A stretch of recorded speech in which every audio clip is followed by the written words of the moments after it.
Okay, I'm going to be answering some questions about Divine Machinery Arc 4, the Crusaders arc. I've been talking to the bot. What I do is I give it information, and I ask what it thinks about what I'm writing. I never actually make it write my stuff. I hate when AI actually writes for me. It's very annoying. Anyway, I asked to do some questions, so I'm trying to reflect on these questions. Okay. Why do you choose to remove Peter from the center stage after 3 books of deep personal focus? What does that have to do with the world of the reader? So, for the first 3 books, Peter's like the big main guy. Book 1 is almost entirely his perspective, other than Kay Gasper, because that's kind of our initial introduction to the technocratic realities of the world, right? We got demonic influence. It's not direct. I mean, obviously we learned that. It's in the world, but it's not like super direct, okay? For Kay Gasper, at least, right? I mean, she kind of understands, but it's not super focused on. The focus with her is more her desire to kind of create her own world using the Chrome. And the Chrome is, like, very important for the entire series. It's, like, the catalyst for everything, pretty much. So, it kind of explores the Chrome, and it gets more into the, technological side, the kind of advanced reality, but also how corporate culture is the right word? Corporate culture kind of corrupts people, and it also pushes us more into the romantic tragedy. There's a lot of romantic tragedy in Divine Machinery. I'm not super amazing at writing romances, but I think I can do good tragic romances, right? And that's Divine Machinery. All the Divine Machinery romances are very not happy, which is kind of the point. It's kind of more crippling, But anyway, the reason we move away from Peter in book 4, and we don't really go with his perspective at all, is because the first 3 books are kind of him struggling. Like, he's still kind of going through it. He hasn't mastered the Chrome. He isn't super 100% confident, especially in book 1. He's all over the place. He's like, oh my god, he's so depressed. And you got Jenny. He's like, oh, what do I do with my life? Oh, I just want to kill myself, right? And then he's like, demons control the whole world. Now I really want to kill myself because, I can't do anything. But then Native comes in and Rocco, and he's like, you know what? I can do something. I can try to fight these demons and destroy the system and kind of regain my free will in a way, He wants autonomy. Autonomy? Is that the word? Whatever. He wants free will, basically. He wants to have control of his life, which is a common theme throughout the book, and it's exemplified quite a lot in book 6, the last book, with Rocco coming in and everything. But move away, because now he's kind of past that, right? He doesn't have that internal struggle. He's like, I know what I'm doing. He's mastered the Chrome. He's a 12-foot Chrome angel now. It sounds ridiculous, but that's what he turns into. It's not as ridiculous as it sounds, right? It makes a lot of sense in the story, in the book, when you look back at everything. Anyway, we go away from him because he's no longer struggling. There's not really a whole lot of mental turmoil or challenge or intellectual disputes to go through, right? Because he's already there. So,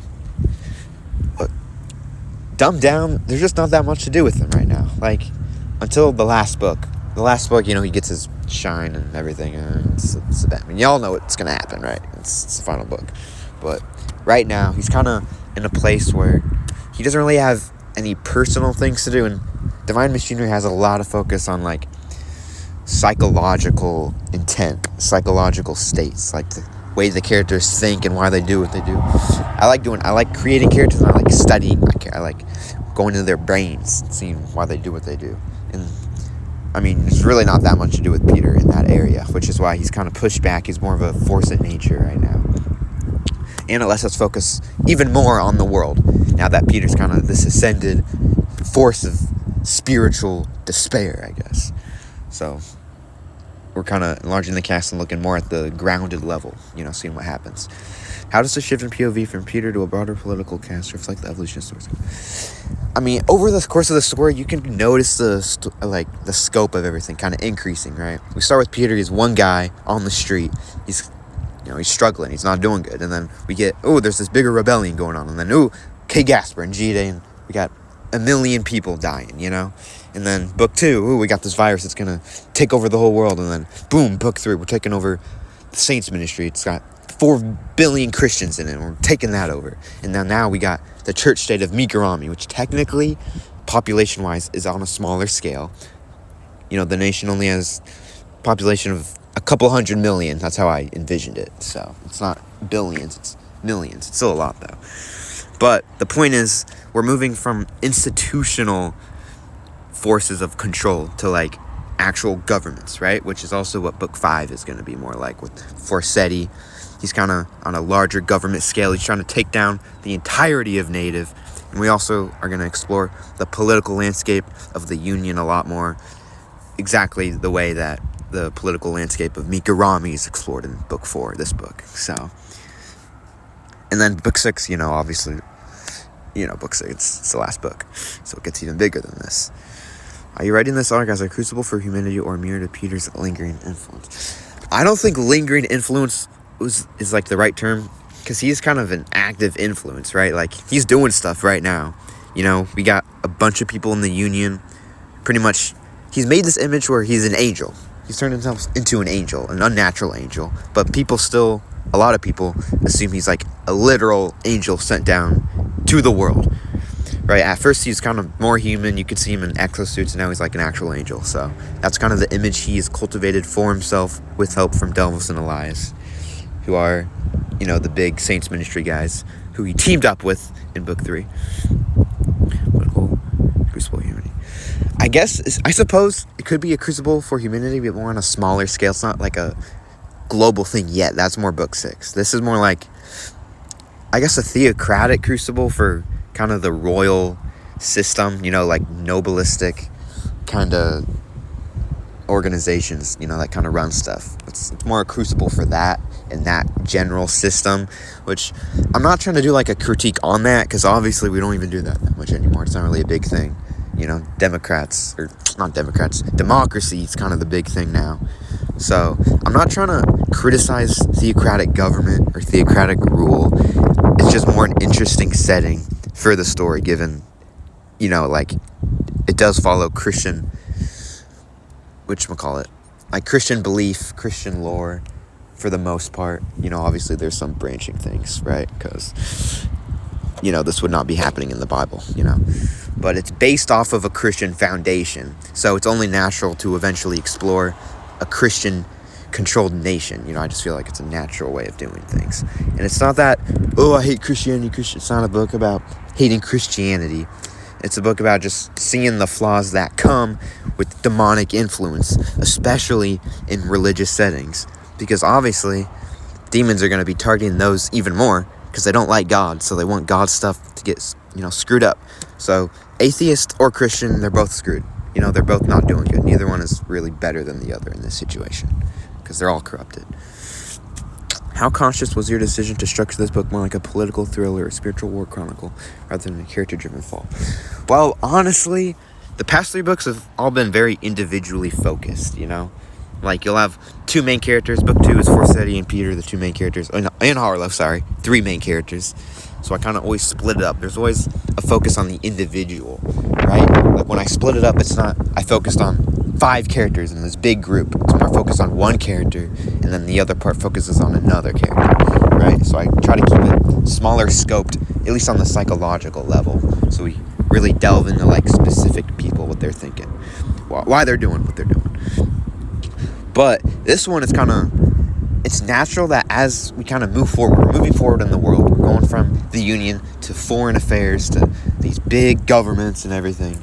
So it's kind of only natural we widen the scope from individual perspectives to more general group perspectives. That's not to say that there isn't like an individual focus on certain characters within the royal families, because obviously there is with Gunn and Fatosia and everything. But there's just a lot more arcs, a lot more like character dynamics that are present compared to previous books. So, yeah, I guess it's more of a political thriller.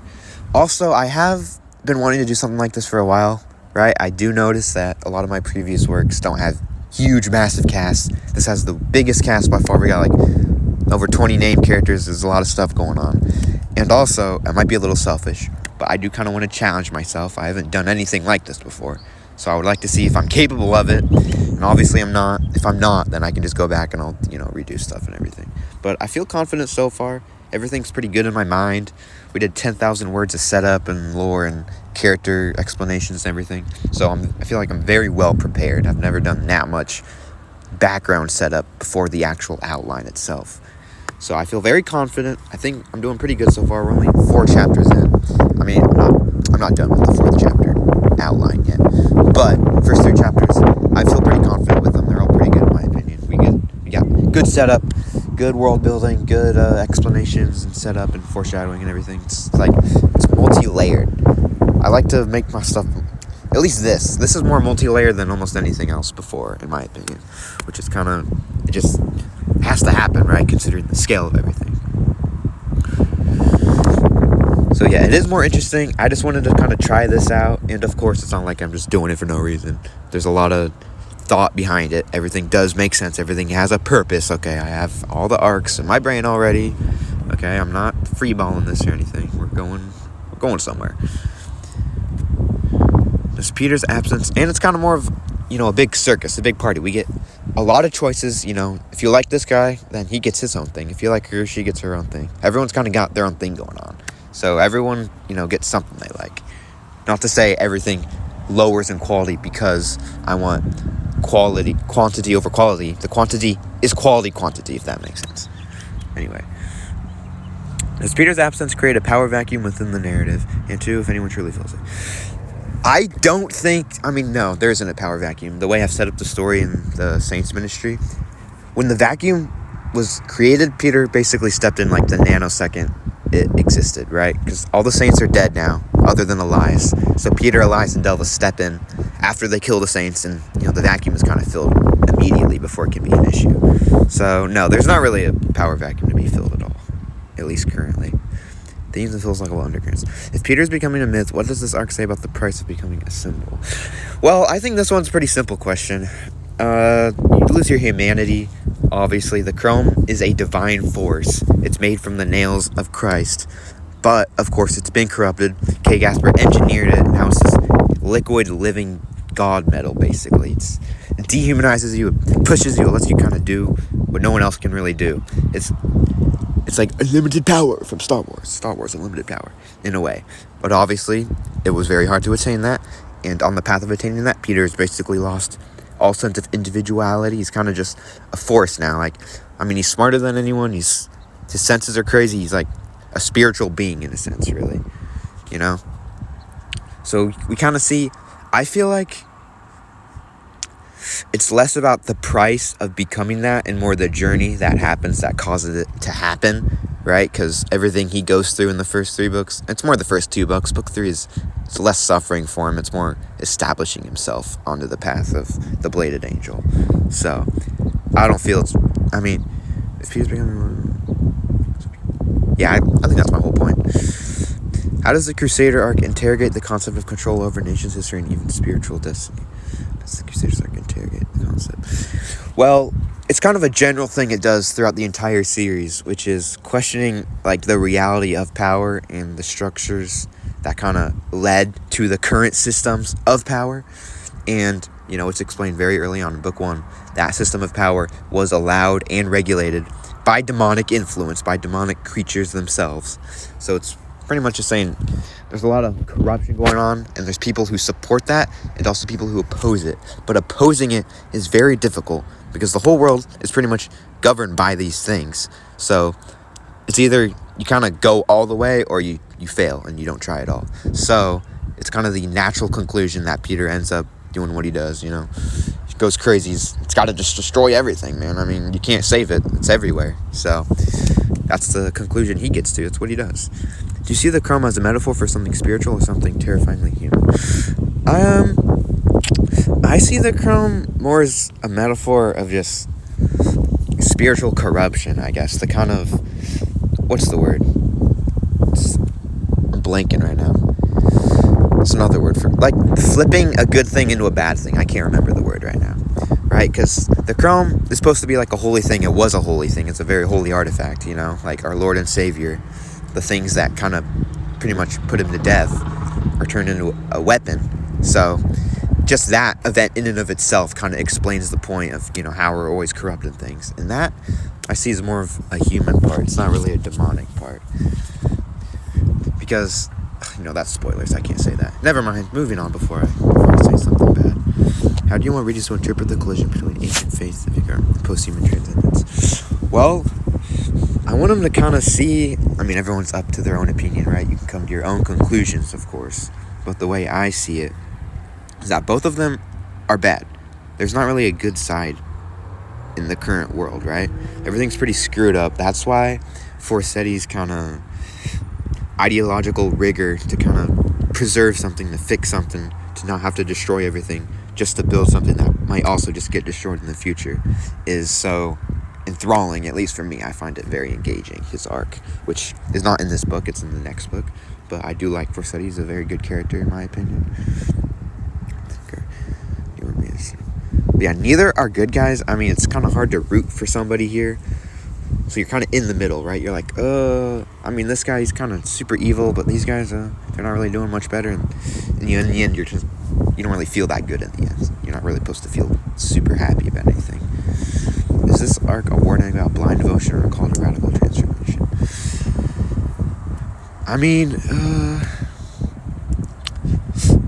Obviously, it argues against just being blind and devoted. That's kind of a big part of the Maganov family arc, with Vitosia kind of being bought into this. She's like, we just got to be super devoted, you just got to have trust no matter what, and if things go bad, you just got to believe.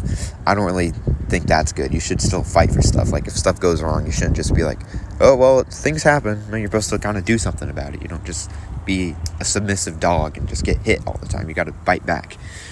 But also, you shouldn't be destroying everything. You shouldn't be trying to just ruin everything, If you can fix something, you should fix it instead of just breaking it. So it's kind of more in the middle for that. Character-centric questions.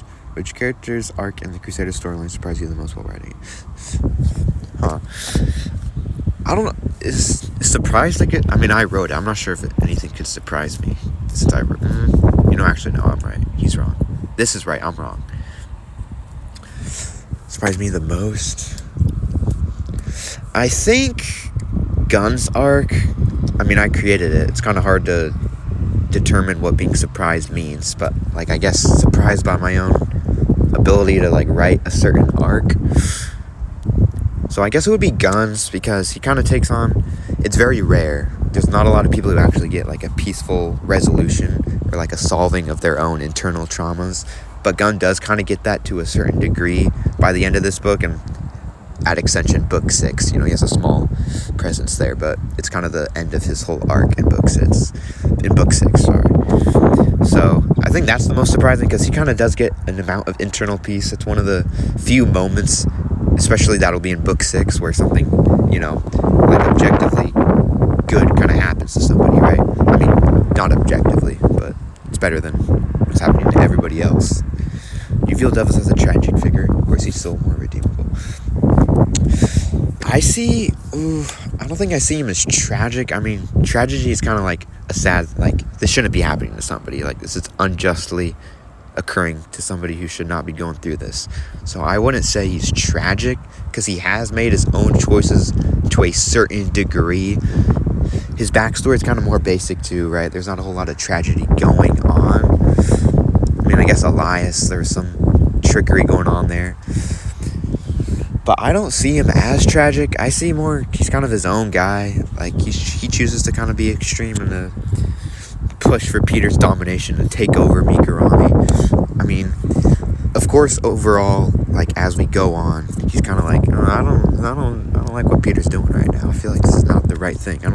Is this really what God would want? But then again, he's like, well, God has abandoned us, so we got to kind of do something to prove ourselves. So he's kind of stuck in the middle. There's a lot of people who can't really make choices. People just struggle to make commitments in Divine Machinery. It's kind of another common theme I've noticed. Elias is brilliant and precise, but do you fear he's out of his depths, or has he become the only one who understands Peter? Elias, he is definitely smart and very precise. He spent decades kind of building up this whole thing. In book 3, we got to see close up how he's also assisted Peter in becoming, this more mythological force that he is right now. he's definitely very confident, right? He's had decades to do this. He has a very strong amount of spiritual power, just like Delvis does, but his is kind of more honed. It's more, precise, like it says. And, he doesn't understand Peter. He understands the version of Peter that he wants to do what he wants. That's a bad way of phrasing it, right? But Peter is a tool. Peter is a tool to kind of carry out the Ninth Crusade, to purify the world, to kind of bring the earth into its new age of servitude and devotion to God, right? That's what he wants. That's what he wants. So no, he doesn't understand Peter. He understands how dangerous he is, right? But he feels kind of confident, like they have the same goal currently. Plus, I guess spoiler alert, he does plan on killing Peter and harnessing the chrome for himself later. It's bad timing right now. Once everything is set up and the war is going, then, he plans to step in with Delvis. That's the plan they have. But, of course, Delvis's fear springs from, I don't know if we can do that. He's kind of crazy strong right now. He could beat both of us. I feel like we're kind of out of our depth here. That's what Delvis is thinking. Elias is like, dude, I've been at this for ages. I know what I'm doing. Let it happen, right? So he's kind of confident to a fault, which, obviously comes back to bite him later on when he bites the dust. What does Valentinus' escape symbolize, not just in world, but to you as a writer? Is he the last true idealist or just another coward? I like Valentinus a lot. He's one of my favorite characters for this arc. So his whole arc really is he's a man in a family, very strict religious family. And the big thing is they do eugenics, right? They're very stern, and they're seen as kind of one of the more intact families, right? They're very into it. They're not faltering, they're not wavering. At least Valentinus, he's the only one wavering in their eyes. But when he realizes like his first child was aborted, he thought it wasn't an abortion, and then he learns we killed the child because we're trying to keep the blood intact. We're trying to make sure all the births are like good births. They got no defects, they got no issues. They got to be like upstanding citizens, really. We got to push the image of like God's greatest creations, right? Like top of the line people. Top of the line, they're going to be doing good things. And then he learns that he's like, oh my God, he has no control. His family's very manipulative. Of course, they're in charge of national security. They got all the intelligence. They got everything. They know what's going on. So Valentinus, as his wife, kind of gets bought over to his parents' side, everyone kind of turns against him, but he stays because his daughter is there. He's like, you know what? I have no control over my life. I don't want to do this. This is not fun. Of course it's not fun. I don't know why I said fun. That's not a good term for this. This is not enjoyable. This is not a good thing to be doing. This is morally unjustifiable in his eyes. He feels like he's just surrounded by a bunch of really not good people. Even his wife. He kind of lost love for his wife. He's really not into her anymore. Because she was in on it. She was in on the whole thing with his first kid. But she was a writer.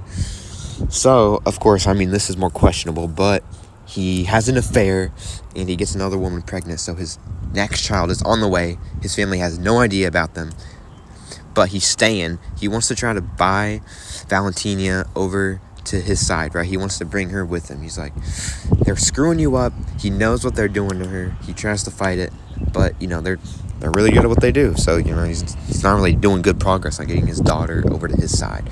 So, in the end, she finds his child, and then Vitosia dies, and then he runs away with the kid, and Delvis kind of gives him the go-ahead. So I don't really see him as like a super true idealist. He's fighting for justice or something, like, oh, I'm fighting against evilness or something. I don't think he's a complete coward either. He's just caught up in stuff he really doesn't want to be caught up in, and he makes a human choice. Killing his daughter was an accident. It's not a human choice, but you get the point. I just see him as someone kind of caught up in the middle. He doesn't know what's going on. He doesn't want to be here. And that's kind of that's his arc. He's a flawed human being. How much of Peter's old self remains, and do you mourn him as the creator? I like that question. That's a good question. At this point, there's really not that much of him left, just because the whole transformation, literally his body is gone. Like, he's been in so many fights and everything. His flesh is gone. It's just chrome. He doesn't even have, like, a real brain anymore. It's kind of like a chrome brain. I mean, it's still his brain, right? But you get the point. Do I mourn? Of course I do have a sentimental attachment to him, given he's technically the main character of the series, right? We start with him, and we end with Peter. So, I don't think I mourn him that much just because I wrote this. I understand why he is who he is right now. Like, I wrote the path that got him here. So I don't really mourn it just because of the fact that I understand why he's here. Like, to mourn something, you're kind of like, oh my god, why did this happen? Oh, this sucks. Like, I did what I had to do, but I'm still sad. Like, I'm not super sad over him, but I do definitely see the tragedy of him, of what happens to him. Like, I do feel bad for him. Like, he's been through a lot.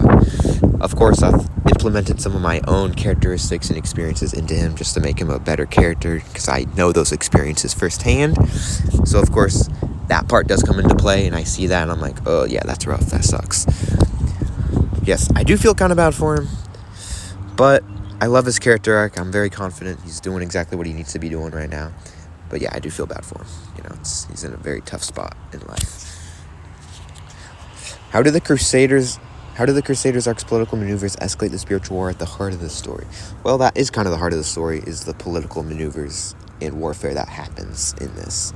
So that is the heart, the more political side, but it's not fully on the political side. It's more on the personal side of, like, how those kind of oppressive systems affect the people on the ground level, the people who aren't really fully into it. They're not buying into it. They don't really want to govern it. They kind of just want to live normal lives. Like, that's what it kind of focuses on, in a way.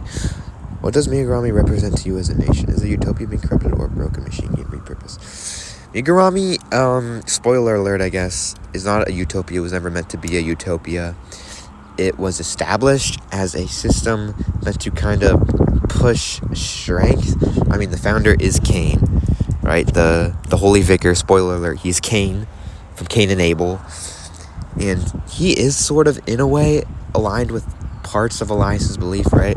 Because God cast him out. God gave him the mark. He's forced to wander the earth for all eternity. At least could technically be dead. I'm not 100% sure what the Bible actually says about Cain right now, if he's dead or not. But he's alive in this book. And I mean, he's kind of like, oh my God, I screwed up bad. I'm kind of trying to get in. I'm getting back into good graces. I'm trying to get back into good graces. So in a way, he's trying to make a good nation, but also he's trying to make a strong nation. It's not super 100% defined yet, but no, it was never going to be a utopia. It was always set up with inherently, like, conflict-driven designs in mind. So, no. You're woven in a tapestry of nations, ideologies, and betrayals. Where do you place your allegiance in this world? Well, honestly, this world kind of sucks. I mean, a normal person would not want to really be aligned to anybody here. Because you have the Union, who align with the demons. I mean, most of the upper government, they know what's going on. They're allowing it to happen. They know this big war is coming. They can't really do anything about it. They're like, I mean, we'll fight it off, obviously. We're not just going to let them destroy us. So they're kind of, I mean, they don't have a big goal. They're kind of just trying to not get murdered and genocided by everybody else. The CCP, obviously, it's China. I mean, they're communists, so I don't like communists. So, and then Megurami is already a corrupt system. We can see this in the royal families, how this conflict, supremacy, all this stuff has been encouraged, really. So I don't really align with anyone. I don't really align with a certain place. I don't think anybody should. It's not really any good guys. What are the emotional or spiritual costs of this new global order Peter and the Santa created? Of course, the emotional costs are Peter loses pretty much everything. You're going to have billions and billions of people dying and suffering in this terrible thing that's going to happen. And, well, technically, the global order is not going to happen because everything goes bye-bye. But on the path to it, we can definitely see a lot of devastation, a lot of pain, a lot of very bad things going on. So the price is very high. It's not worth it, obviously. It's a bad thing they're doing. But, I mean, what else do you do? Are the demons in this arc more literal, symbolic, or both? And this is a war against them truly winnable. The demons do not have a very big role in this book, along with Roko himself, right? because it's more focused, obviously, on the nation, on Peter's rise, on the kind of new order that's, being set up and everything. So they're more in the background. They don't really do anything direct. The war against them is winnable, but that's like book 6 spoilers territory, so I don't want to say too much about that. Personal meta notes. How does your current worldview shape the tone of this arc? Well, of course, my worldview is that a lot of things are really screwed up right now. The world is pretty bad. I'm sorry, I'm a little, been answering a lot of questions. It's hard for me to kind of expand on things to the same degree I did earlier. But you can when you read it, you'll see my worldview. I think it's pretty clear. What fears or obsessions of yours do you think are playing in this particular segment of the story? What are my fears? I don't think many of my fears are in here. I guess the personal stuff with Valentinus and his daughter dying and, all the eugenics. I don't like that stuff, If a reader walked away thinking this arc was hopeful, would they be wrong? No, I don't want to say anybody's wrong, per se, about anything that happens, right? I like giving people the chance to make their own conclusions and to create their own theories on, what happens. So I'm not going to condemn what anybody says about anything in the book, right? You can have your own view. I feel like creating your own worlds out of another world is one of the most interesting part of reading and writing and, watching stuff. So I would never want to take that away from somebody. So yeah, you could see it as hopeful in a sense if you just focus on like certain more minute aspects instead of the larger reality of what's going on. Like with Gunn is the big hopeful part of this. It's not full hope, he doesn't save the world or anything, but he gets his own bubble of kind of peace before the end. So that is hopeful. And I like that part. It's one of the only happy parts. What fears or obsessions? Do you still write Peter with sympathy, or are you not writing him as something to be feared? There's not really a lot of room for sympathy for Peter right now. He's just not supposed to be an emotional character at this point. He's more, a block. He's the bladed angel. He's kind of doing stuff. He's doing what he has to do because he knows what he has to do, I guess he does definitely lean more towards being feared. I am definitely aiming more for a fearful, kind of authoritarian version of him right now, especially with him being more in the background for the vast majority of book 4. If this arc were the end instead of the middle, would it feel like a victory or change? Definitely tragic for sure. Leads them to a self-affliction experience. Okay, well, that's all the questions. Thank you very much.